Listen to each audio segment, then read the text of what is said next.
All right, all right.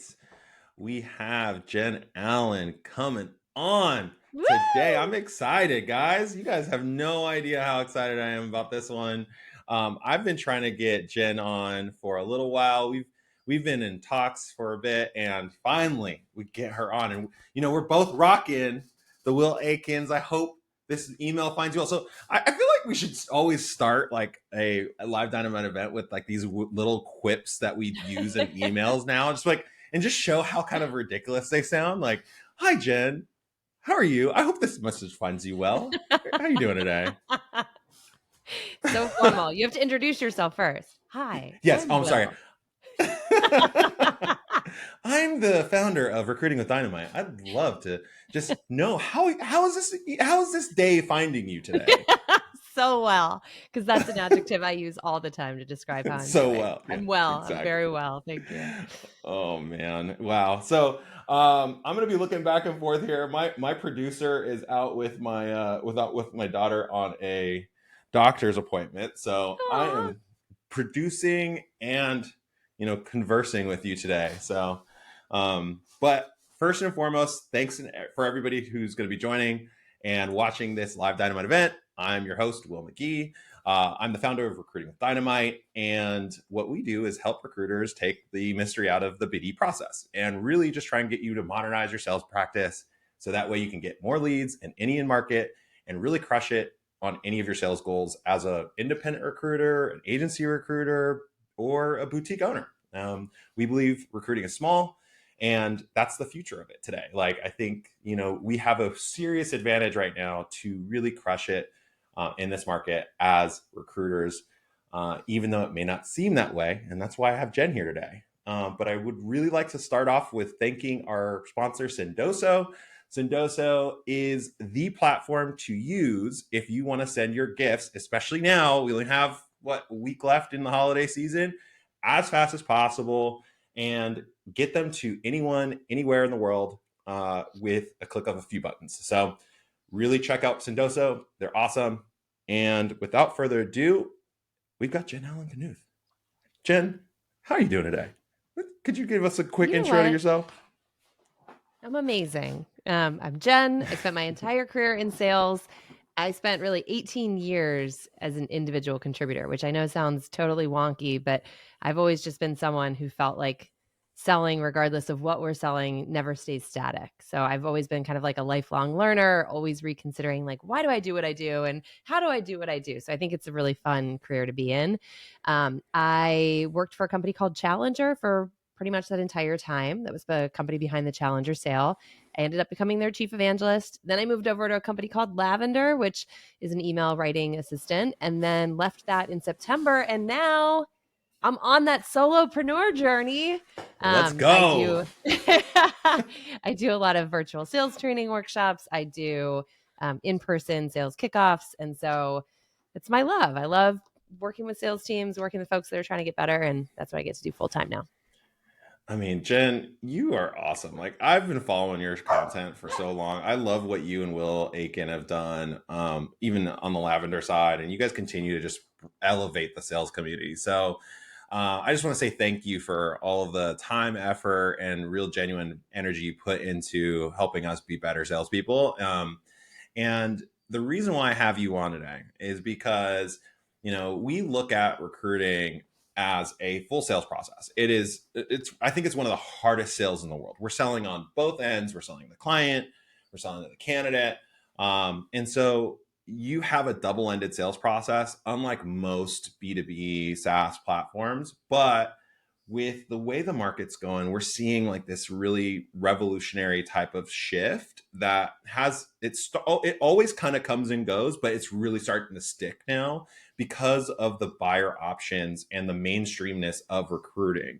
And it's come into light that like the B2B sales process that you and Will and all these like KD and all these like big salespeople are really pitching and showing us how to be better salespeople has really, really taken a forefront, taken its place in the recruiting process. And I think a lot of recruiters have become much more transactional, and it's really, really exciting to have you on to share some of those things that you've done. So before we get into that, like, how did you really get to your way of thinking in the sales process, and like, how you go about, you know, really closing up these great opportunities for your companies that you work for? Yeah, so if you think about it, I spent my entire career in professional services. And I think looking back, that was probably the very best sales training I could have ever had because in many ways, like recruiting, there is no physical product to demonstrate. And so when you don't have a physical product, it forces you to become really, really savvy at how you earn the right for a conversation and what you can teach someone who is already very well skilled in their job. So, for example, I sold for a very long time a sales methodology to CROs. Well, Hmm. in the beginning, I felt like, okay, I have to show them the thing. Like they need to Yeah. see the product. And the product is like what? Training agendas? Like nobody's going to respond to like, wow, that training agenda is so sexy.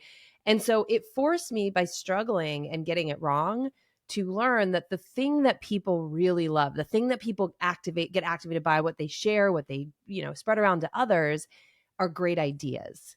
And so as a salesperson, I realized it was my job to earn the right to a conversation by introducing new information that allowed an executive on their own to activate or start activating a Mm. new idea. And so it forced me to go back and look at what I was doing in my cold emails, how I was starting my first conversations, what I was doing when I was getting teams together. And I realized pretty much everything needed to change because it was no longer kind of a show and tell. And it Yeah. had to be much more of, can I effectively come in, provide a point of view on this company's business, and help them arrive at a better understanding of a problem that they've been struggling with on their own? So I think like selling a service has always been a gift because you don't have the luxury of just like, look how sexy this thing is. Don't you want to buy it? Mm. No, and that's a big part of like kind of what we're dealing with right now, right? In the recruiting world, our product is the thing that we can show is our candidates. And at the end of the day, if you don't have a good candidate, there's no point in you being in recruiting because like you can't pick up good candidates. Like why would you be in recruiting if you can't pick up great candidates? So like that's our benefit is that we do have something to show, but then like the problem is I think a lot of us fell back on this solution selling, and it's not really what the client was looking for, when especially when they sold on things like, oh, we have a like the database of like 14 million people, exactly kind of what you're saying, like we have this like product to show. So can you kind of show us like what was a defining moment for you in this particular area, like how you approached this solution selling, and where did it like get you to lean towards the way you think about things today? Yeah. So there's a number of moments that were kind of pivotal, but I'll share one that happened actually in 2020. So I started selling in '04, and then 2020 was the second kind of downturn I sold in because I was selling like research subscriptions to best practice research in 2008. Like, talk about a Yeah. freaking killer product. But in 2020, I saw this stat or this piece of research from Gartner. And effectively, what it was is it was a study of buyers, and it was looking at how they spent their time across the buying process. And what it said, basically, without Mm. showing you like the circular graph or whatever pie chart, was 83% of the buying group's time was actually spent without the salesperson. And so it was things like doing independent research online, talking to each other in the buying group, having like offline conversations with other people. And of the 17% that the seller got, it was actually sellers. So if you're lucky to be like in a one of three scenario, which I think most of us are lucky Yeah. if we're in one of three now, like that at best is 5% of their time. But most of us are Mm. not the only solution that they're looking at. They might be looking at other potential alternatives to doing what we do. And so, what that forced me to realize is so few buyers are actually looking to sellers to help them learn about the problem. They think like that's my job. I do that on my own. But that is the Yeah. highest risk part of buying. And it's why so many deals actually disassemble before they even start because That's people it. can't arrive on a shared understanding of like, what are we solving for and why should we solve it? And is there actual cost of doing nothing? And so that seeing that graph was like one of those pivotal moments where then I look back and I said, I'm trying to sell to buyers, and buyers are like this much of the audience. If I can actually go in and help learners learn, now I Yep. can start to shape demand in my favor so that when they are ready, which might not be on my timeline, but like when they're ready, they're coming to me because they look to me as someone who's like, oh, you've helped me understand this problem better. I've got high levels of confidence in what you have to offer me. So that was like one of those big, big moments in my career where I was like, gosh, I'm just doing it all wrong. I'm selling to the 3 to 5% who are buying. I'm not shaping the rest of the demand that could come my way. So when you started this, obviously you weren't like, killing it. You didn't all of a sudden just pick this up and go. Like, so what were some of those challenges like in developing this kind of skill set and methodology? So the first one was I just looked at like my job is just to share research. So if you went back to 2020, that's when I started really kind of leaning into LinkedIn, which was where a lot of my prospects live. So I'm not saying LinkedIn is for everybody, but it certainly was Mm. helpful for me. If you look at my posts from back then, it was just like, here's a research study. Here's another research study. Here's a stat, right? And it was very, very stale and it lacked any sort of personal take. And I remember back then, like the research was good. Don't get me wrong. It was helpful. But I remember back then there was a content creator who I loved. His name was Josh Braun. He reached out to me and he said, hey, I've been I looking at your love posts. Josh. He's the man, right? He's like, I've been looking at your posts, really good information, but are you open to some feedback? I was like, yeah, sure. You're my freaking idol. So he calls me and he's like, please don't take this the wrong way, but you are so forgettable. Like, there's nothing about your posts that represent who you are as a person. And I was like, what the, like, what? And I'm someone who's like deeply insecure. So I was like, oh gosh. And he's like, but here's the thing, it's so fixable. You are so hesitant to share your opinion. Why is that? And I was like, Mm, well, you get on social and you share your opinion. That's when like the trolls come out and they're going to attack you and say you're wrong. He was like, okay, what good. else? And I was like, well, I think Yeah. that's pretty much it. And he's like, it's all about how you frame it. If you frame something as a fact, you will have trolls come for you. But if you frame it Big as like, facts. here's the research and here's been my personal experience of what happens when someone doesn't do this, or like the cost of an action when someone doesn't do that. He's like, that's what people want. You're not telling any stories. You're not tapping to anything emotional. You're just completely rational. And that was like, oh, okay, I've got to kind of put myself out there and start talking about what I've seen and observed, because I think, and I'll wrap up, but like one of the things we often neglect is we have so much insight that our Yes. prospects don't, but we sell Yes. ourselves short constantly and tell ourselves that stuff doesn't matter when it does. And it's one of the things that like we actually coach on a lot is when you take these intakes, right? And you're going in, you actually recruiters have probably some of the most contacts. They have them like some of the deepest dives into like and these opportunities to understand why the role's open or things that are happening in the company, and like getting those like frames of reference to basically say like this company was dealing with this and this is what happened when they did it this way. And you have so much, like you have so much data. And there's all these like intake, templates and question and answer scripts and stuff like that that you can get off the web and from like coaches everywhere. But like no one actually takes it seriously and actually understands it and then goes, oh, I could use that, and put that into the frame and have an opinion on it without being offensive towards like your prospects and clients and stuff like that. So freaking love that. I love and by the way, I love your cost of inaction stuff. We talk about the awareness journey and how there's 5 stages of it. I'm sure you as a marketer and salesperson, have gone through that idea and you're calling it cost of inaction.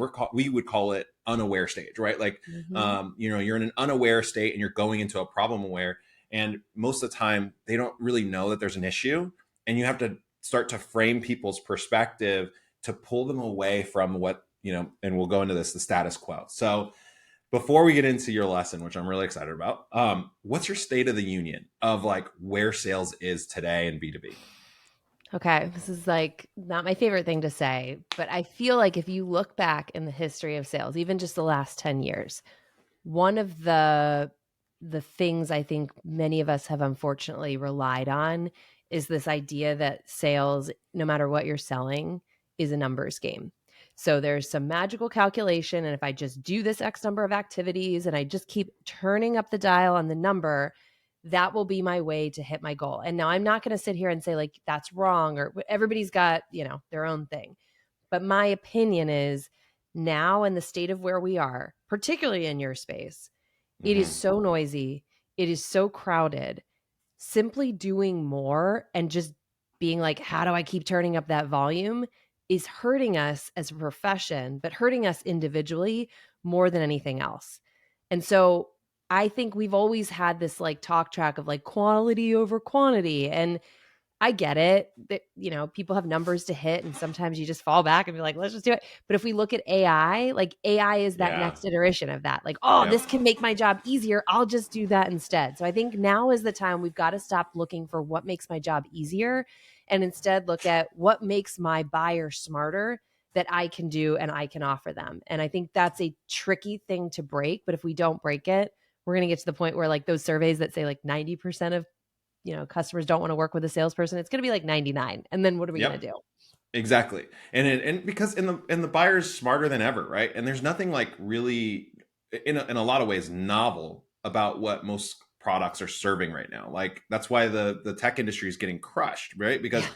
like there's very few novel products out there. It's all feature sets or like whatever it might be, and everybody's just copying each other. Like there's a whole business model of these like two European guys, forget their names, that basically would go in and find a model that's getting funding and then just like copy it for Europe. And now they're doing it in India, they're doing it everywhere. And it's like there's nothing unique now, guys. And but you can position yourself as a unique solution and as a solution of choice by providing more of that education. And I think that's what you're trying to say, right? Like giving people more knowledge to empower them on their decision versus like, hey, like I've got the solution, I'm the winner, and we're the best kind of thing. Because that doesn't work anymore. Is that what you're kind of getting That's at? exactly what I'm saying. Like if you look at websites, if you look at cold email copy, if you look at marketing copy, it's so much of it is built on this foundation of proving that we are the best option for X. The But the number one reality is, solution. yes, how could everybody be number one? I always see that scene from the movie Elf where it's like the world's best cup of coffee. That's like everybody's Yes. freaking cold email. It's not about being the best. I've had so many prospects look me in the face and say, you're right. You are the best option, but you're also the most expensive. You're the most high risk to Mm, implement. So I'm going to not choose you knowing full well you are the best because good enough is good enough. And so it's like in so many ways, we're fighting the wrong fight. I can be the best and still lose 10 times out of 10. yeah, and I think that's just it's so interesting because like we have a calculator we call the metric math, right? And so that Mm, metric math is all about quantifying and qualifying or putting a number on your KPIs, right? You do this much output, you're going to get this much return. yep. And that's a general perspective. The whole idea is like, hey, this is the perspective of what you could be doing as a more, but there's the more part, but then there's also the part of like, what are you doing on the back end of that? Like you can increase your outbound, yes, but if you're just increasing your outbound to a completely cold audience, like I think Will or you might have put this out that there was a study done that I think it was like only 20% of business in a given year in most enterprise or most B2B markets is done from the cold Mm, prospect, and almost like 88% or 80 something percent of it is done from repeat clients and repeat or warm customers inbound mm, and stuff like that. So it's like really small portion is actually done on outbound cold BD. And we did the math too. It's like 1% of your cold outreach is actually going to actually turn into business. So it's so small that it, like if you have an even smaller amount just because of there's so much spam out there, then it's going to just ruin your whole entire business. What do you think about that?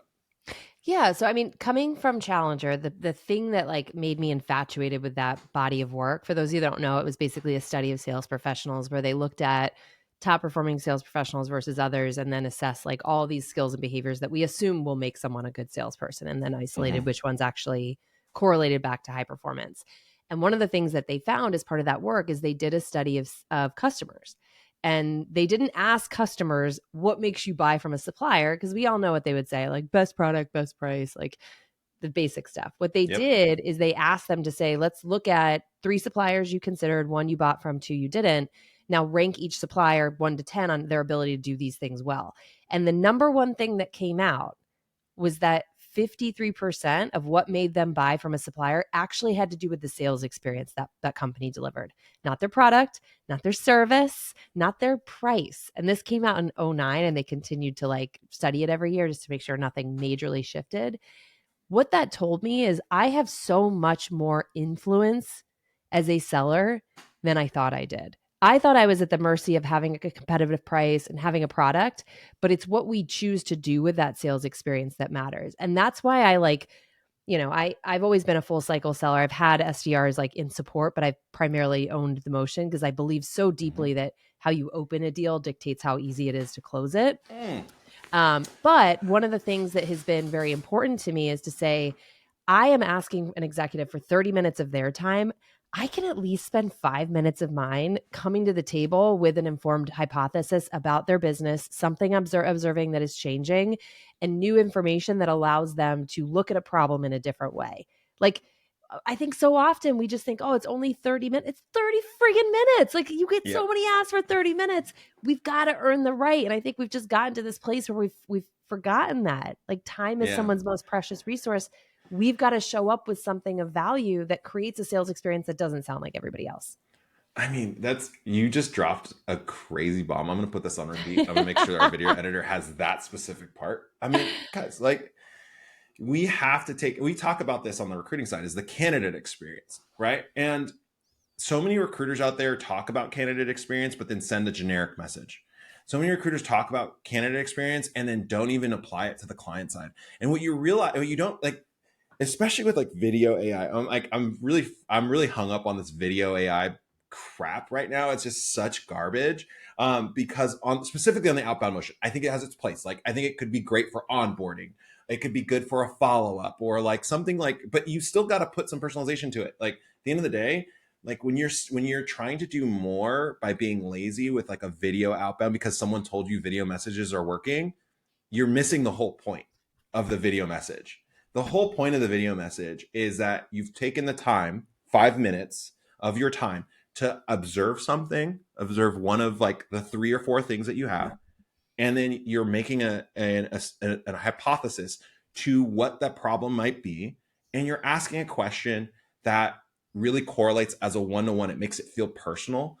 If you take that out, then it becomes bam. You might as like, and what trips me out is like, why not just advertise? Like, why not just go and put an ad out? Like, it's the same thing. It's the same. You can hyper target. And guess what? Like, all these platforms now have AI on the back of them where they actually will help you put your message in front of the people that they want you to, because they want to make money off of you. So they are directly incentivized to do that. So it's like, it's mind boggling to me. So I think you bring up such a really good point. We are confusing the role of sales with marketing right now. And I get it, right? To be empathetic, in 2021, you could be a marketer salesperson, like a one-to-many salesperson, and absolutely crush it. But we have to look at the environment we're in. If everybody is operating like that, you don't stand out. And I think that's the game we have to win first, is how do I get someone to want to listen to me? It's not by showing up uninvited with a video or a 500-word email and throwing up like, here's what we do. Do you like it? Do you want more? Because that's pretty much the most common motion. Like, I've reviewed hundreds, if not thousands, of cold emails at this point. I don't care what industry you're in. That is the belief system behind cold email that I see most commonly. It's, here's what I do. Do you like it? Do you want to spend more time talking about it? I just think that's a really hard battle to win right now because so many people are using that. That's exactly it. And you talk about problem prompting, and I'm gonna steal it. Just letting you know. Steal it. I gotta steal it. So problem prompting. Can you go into that a little bit? Because it was, when you said it, like, I was like, I've been trying to find the words to the way you described it. Problem product prompting versus product pushing. And like, for me as a marketer and a salesperson, like, it was like gold. So please go into that. Like, can you tell me how to do this? Like, what does that look like? So I think we all know what product pushers are, regardless if your product is a physical product or a service. It's like you show up and you talk about what you do and hope someone cares.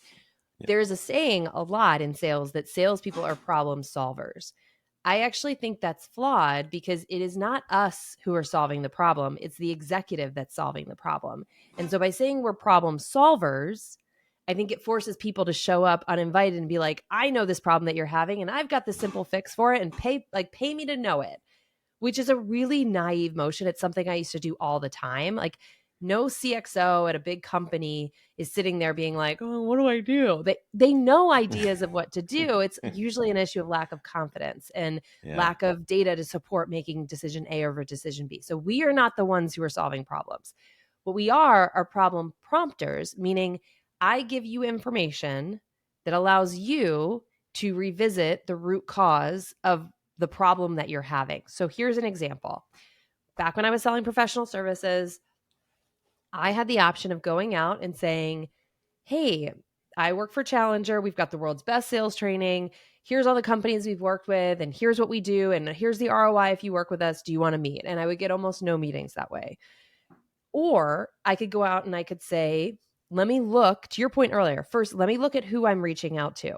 I'm going to pick companies that have had a significant change to what they're offering first, right? So think like Caterpillar was in my territory. They went from like my sales reps are selling engines and tractors and things like that to now we've just dumped all this AI stuff. Now, farmers, for example, there are a segment of farmers that are super, super tech oriented. There's a large population of farmers that are not. And so if I'm putting myself in the shoes of a seller, I'm like, okay, now I'm gone from selling something that people know, can touch and feel and Yeah. want to this space where I've got to now introduce this really complex concept to someone who might not be technical, might not even have a friggin' iPhone. That's going to be really hard for me as a salesperson. And so I'm taking that as my trigger. So I can now pull all companies that are in manufacturing and I can look for what companies have had a significant change to what they're selling.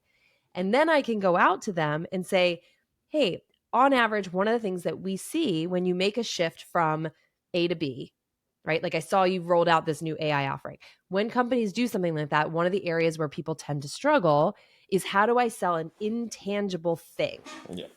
And here's one way to see if that's a problem. Pull 10 call recordings and see if they sound like the conversation you have at Enterprise Rental Car Center, where it's like, you want the optional insurance? No? Okay, never mind. And so all that was doing was saying, I am prompting a problem I am hypothesizing you might have, not using assertive language. I'm hypothesizing it. And then I'm saying, here's a way to size it. Pull 10 call recordings. Do they sound like this? So in nowhere in that message am I talking about sales training or challenger or Nope. any of that, because in my opinion, we have to earn the right to talk about a solution. We have to do that by verifying there is a problem worth solving to begin with. And that, I think, is our big miss. We go for the like, will you marry me before we figured out, is this even someone I want to date? I feel like people have watched Boiler Room too much Yeah. and were like, this is how you close deals. And because I had a sales coach that actually forced us to watch Boiler Room. Like, this is, I was like, guys, like when I watched it, I was like, at a young age, I was like, this is garbage. Like no one sells like this. No. But it's like it's really interesting because I don't think this is all anything new, but but it's something that's now becoming. I feel like this is the fundamentals of sales, and people just went into these like gimmicky strategies and stuff like that because they worked at a time or a trend, and then we've Yeah. gotten so far away from sales, real sales, and what it really means to sell, that now it's just kind of this convoluted concept, right? And this is what's happening in recruiting. And so if you're watching this right now and you're an agency recruiter, for example, like we talk about how you need to productize and solutionize your service and like really start to think about ways to create MRR. I feel like there's tons of data behind it. If you go look at job mobs is crushing it right now because they have this down pat. While 80% of recruiting companies right now are not going to hit their quota, and just because like they worked in this transactional manner that focuses on economic conditions. And exactly to your point, they could go out to market and just do a mass blast and it'll work. But that doesn't work in normal markets. What we experienced in 2020, 2021, 2022 is not normal. It is not normal. And you need to realize that. And we're going back to normal. And so you need to get better at sales. But what you're describing, I love the Caterpillar example because, you know, we are selling the product, right? Which is our candidates. And what you just described was, hey, like this is some esoteric kind of like like you know, floofy kind of idea, or like something that you don't have like a strategy. You can't just like present it. And it's more strategy, partnership, kind of like pieces to it. And how do you uncover those things is all about looking at where your customers were failing before and where they can actually, you know, improve those processes without like changing your whole business model. I'm not saying go like, and here's the thing, you can't change your business model. I'm not saying change your business model and like do a bunch of new stuff. Like when I talk about productization, I'm talking about actually just taking what you do and doing it in more of a service way that like people feel like they've got a partner and that they why they would be willing to pay for something like that versus doing it on a contingent level. Like you're doing this work already. You need to showcase why the way you do it and how you do it is worth paying for something upfront. And I think that's really interesting. And I love that. So Yeah, I think so. To make it like very tangible, right? One of the my yeah, best bosses I ever had was one of those like hard ass bosses who just shot you straight and didn't tell you all the fluff. He said, yeah. "You are not permitted to review a deal or an opportunity unless you can tell me what they sell, how they sell it, and who they sell it to." And Mm, what I loved about that is one, he was true. Like when I went to a deal review the first time and he's like, "What do they sell?" I was like, "Oh, they're ed tech." And he was like, "That's not the question that I asked." But what he was teaching me was that it is really hard to contextualize what we are offering if we don't understand how that prospect's business works. So if I look yeah. at Caterpillar, and I'm not a recruiter, so I will probably botch this.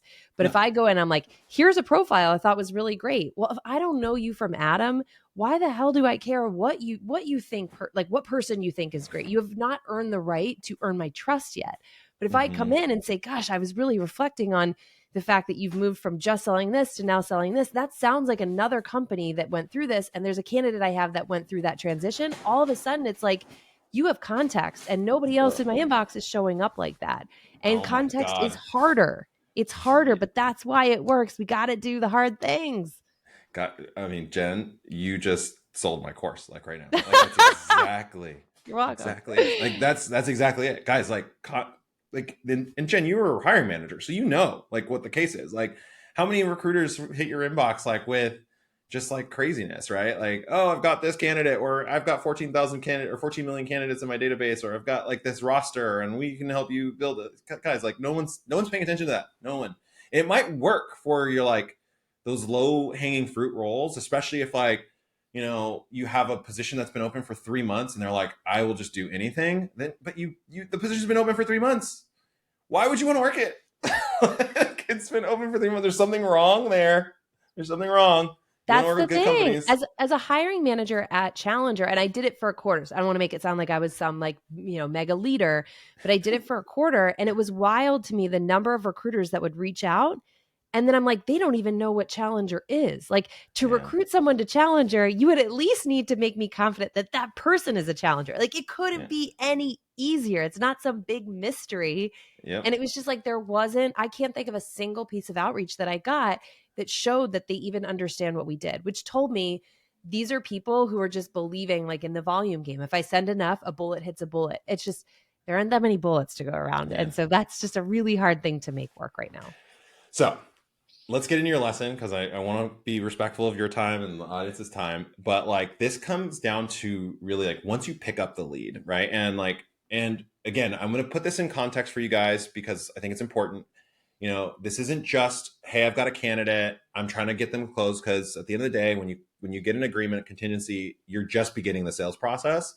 But we're talking about how do you sell a solution and or solution or productized service or a retainer or RPO or fractional work, right? So getting people to understand that the status quo of contingency specifically, like most companies are like, I don't want to pay a recruiter unless you bring me somebody. And then you have like, especially right now, this whole book of buyers that are people that are in the buying process that are just like, I don't want to spend that money or whatever it might be. Especially when you come out with a solution. You're saying, hey, I want you to pay $15,000, $30,000, $45,000 for this project on a monthly basis. And this is the kind of result we get. So you're going to get a lot of people who are not going to be willing to hear that, or they just don't understand why that's a benefit. So that's why I have Jen coming in and talking about moving the deal forward and pushing past, getting past the status quo. And as recruiters, we often face multiple decision makers. So you had mentioned this in your Apollo recording, or your Apollo, what was it? The Olympus The event. Olympus Yeah. event. Yes. So, and after that event, I was like, you crushed it. Like, that's fantastic. And you had mentioned the fact that when there's a lot of buyers, which we are dealing with right now in the process, as more than six, that your deal expectancy is dropped by 31%. So, how do you actually move the deal forward and get that done? Yes. So this is a meaty answer. So stick with me. This is the single best lesson I've learned as a salesperson. Literally, like, I don't ever want to say something is a hack, but once I learned it, I was like, sales feels so much more fun. It feels so much more like I know where it's going. So if you look at what happens when you've got multiple decision makers, as you said, like once you get above six, your purchase likelihood, even if they want what you offer, is about 30%. And the reason for that is when you put 6 people together, 10 people together on something stupid, like what topping do you want on our pizza? What restaurant do you want to go to?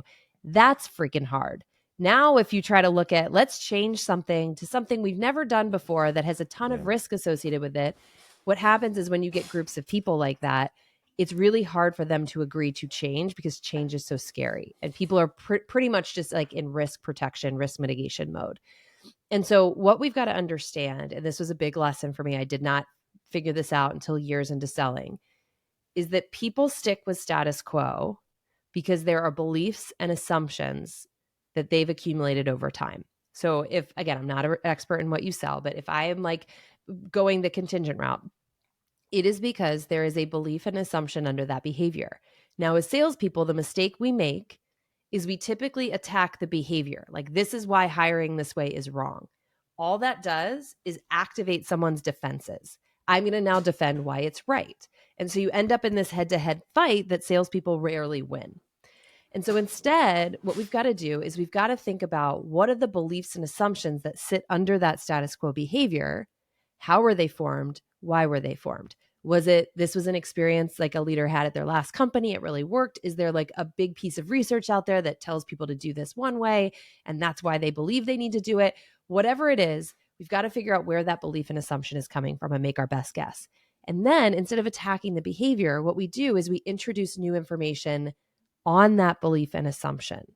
Mm. So when we do that, we're not telling someone what you're doing is wrong and you need to stop. What we're doing is we're saying, wow, like this thing that worked really, really well for years, all of a sudden this environmental factor over here has started to change things. And here's what's changing. And so our job is not to tell someone you're wrong. Our job is to open the door and say, there's new information. By the way, it's not your fault. I'm not coming for you. This thing over here changed. And now that's disrupted how effective this thing up here is. Yeah. And then when we find someone that bites onto that and now can be our champion, the very last thing we want to do, and this was the Olympus talk, is then have them go and just pitch the solution to everybody. And Yep. that's a big mistake I make because I'm like, all right, that's a deal that's going to move fast. This person wants to pitch the solution, but not everybody else in the buying group had the Is on initial it. conversation, right? So it's Yep. like Yep. now you've got one person that's just as fired up as we are, but all the other people are still holding on to those old beliefs and assumptions. And so then what I learned to do is instead of saying, let's get a group of people together and look at the way we offer like, a service, what I learned is the first meeting with that group of people has basically got to be a magnified problem discussion. We're coming in and saying like, here's the state of the world. Here's the problem that we talked about. Here's the business priority that's being impacted by it. Now, I want everybody in this room to disagree with this, which goes against everything we are taught as sellers. We're taught to like seek agreement, seek alignment.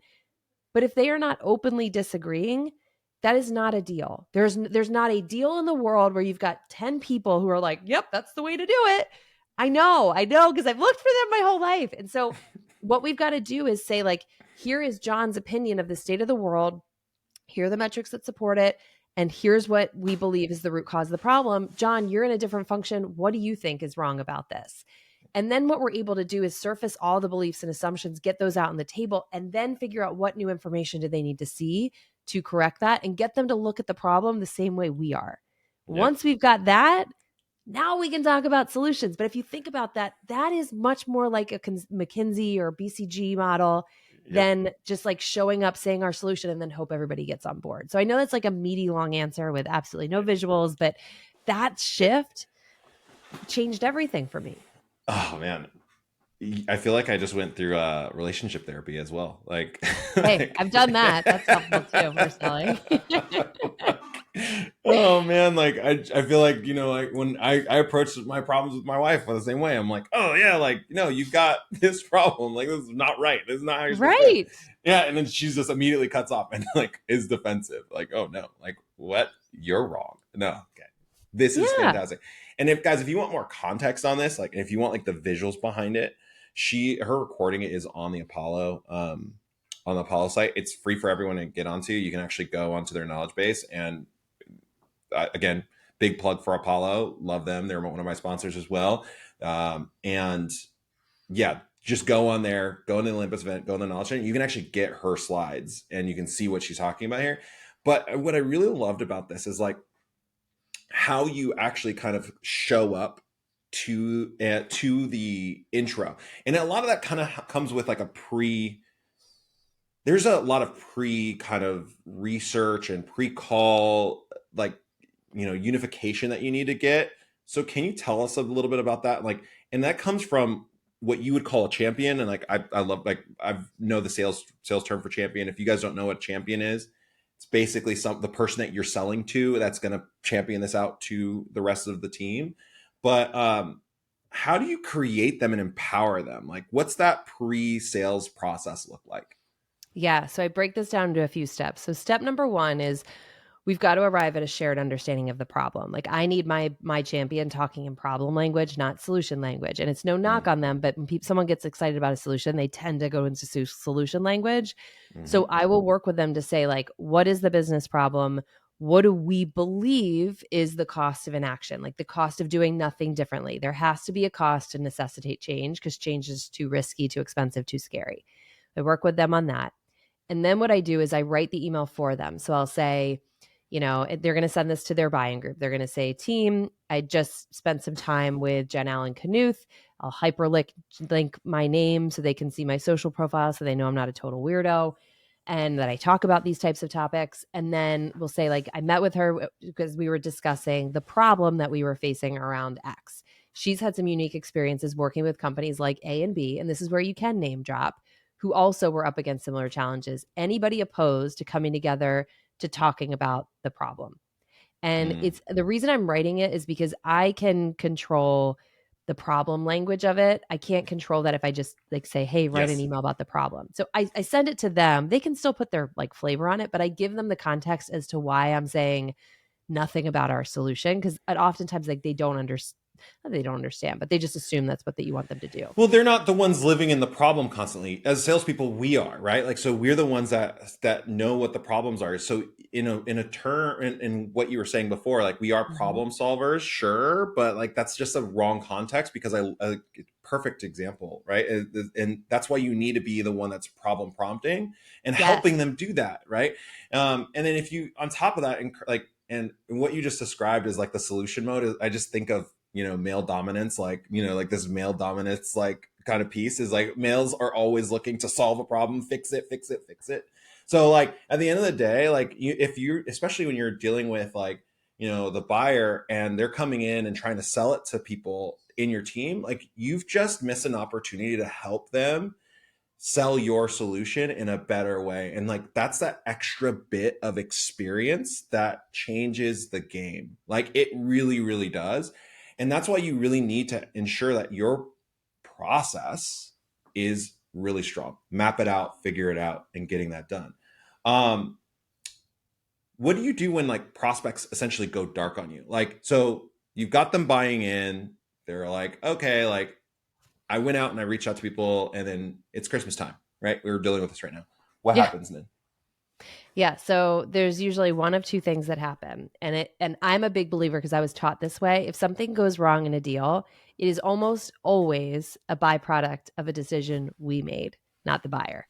And so I will first and foremost look back and say, when I had my first conversation, did I get happy ears? Meaning they said they wanted something, it sounded similar to what we offer, and I just jumped on solution. And I Yep. skipped over the cost of an action. I skipped over building consensus on the problem. Like many times that happened. And candidly, like when we are behind goal or we're missing our targets, it's so easy to fall into that trap because we're just looking for that next Yes. opportunity, that next close one. So I empathize with it. I'm not judging it.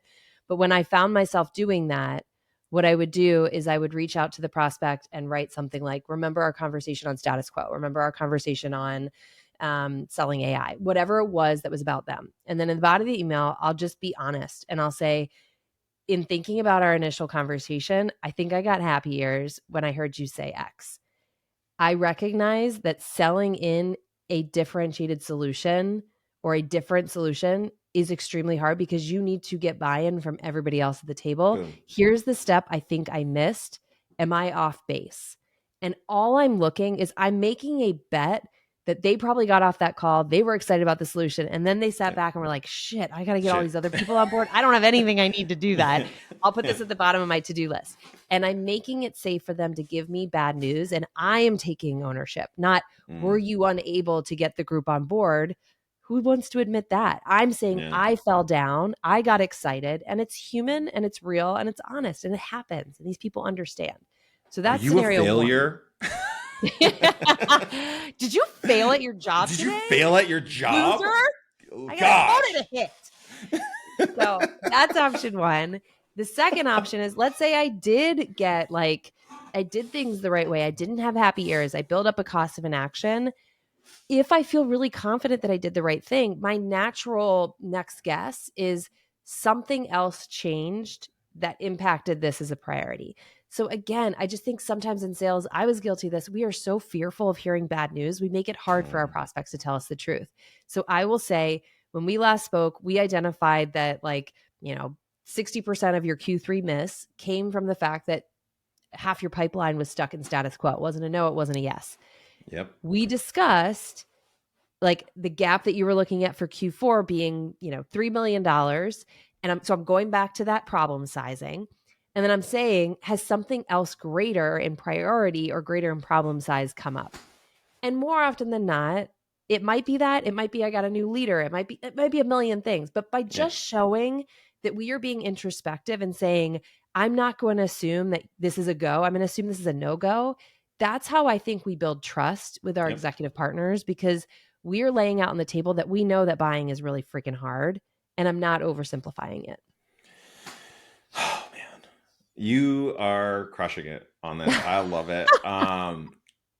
Guys, if you guys don't follow Jen starting today, if you don't follow her and you haven't put that notification bell on, you are missing out on some of the best Aw, content thank in you. the freaking game. And Jen, I'm gonna ask you to come back on. Like I have to, Duh. because obviously, like we vibe. But uh, honestly, guys, I don't want to take up too much of your time. At the end of the day, we're a little over, so I appreciate you going over with us. If you want to follow Jen, you want to get more detail on moving this deal forward and some practice. She has a 7-step practice that you guys can go, and it's on a recording. It's really great training. I suggest you jump on it and just watch that slide. Also, reach out to her if you are looking to. Have a sales kickoff meeting with your teams. Like she is going to be a killer presenter. Like I've Thank seen her you. work, and guys, like don't just go down the route of like bringing a motivational speaker into your event. And if you're a director right now or an owner, start pushing for people to like Jen to come in and actually give you sales advice, because right now recruiters suck at sales. Like we suck at it as we've been just pushing out resumes. And I know I'm going against what you're saying right now by saying like, hey, like you're sucking at sales, don't stick to sales skills, but it has to be said, we suck at sales, and like you need to get people like Jen to come in and actually help build this sales process for you, and like help you understand what the buyer is actually looking for, and give you a really great skill at the end of the day. So Jen, thank you so much Thank for you. jumping on board. I think we might have one question. Hmm. Let's see. Who do we have as a question here? Oh, no questions right now. Is there any questions anybody has? If you do, come out and reach out to us. Let us know, and we'll definitely try and get those answered for you. But thanks again, Jen. I really appreciate you. Thank you. This is such a treat. I appreciate you and all the great work you're doing. Thanks for having me. Of course. Merry Christmas, everybody.